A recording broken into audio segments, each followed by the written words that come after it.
গুঞ্জন শোনা যাচ্ছে যে ইমরান খান বেঁচে নেই। ইমরান খানের সঙ্গে কাউকে দেখা করতে দেওয়া হচ্ছে না। পাকিস্তানের জেলে তাকে হত্যা করা হয়েছে বলে তার পরিবার অভিযোগ জানিয়েছে। এখন আমরা এই বিষয়টি নিয়ে আলোচনা করব আগামীকাল।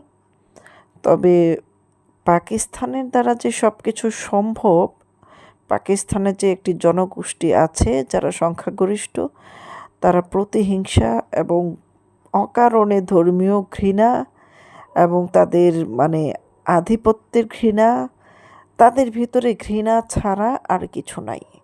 ইমরান খানের মতো একজন যোগ্য ব্যক্তিকে তারা যোগ্য সম্মান দিতে পারেনি। তারা বঙ্গবন্ধু একসময় এই পাকিস্তান স্বাধীনতার পিছনে তার বিরাট অবদান ছিল। সেই বঙ্গবন্ধুকেই তারা শত্রু মনে করেছে এবং ঘৃণা করেছে।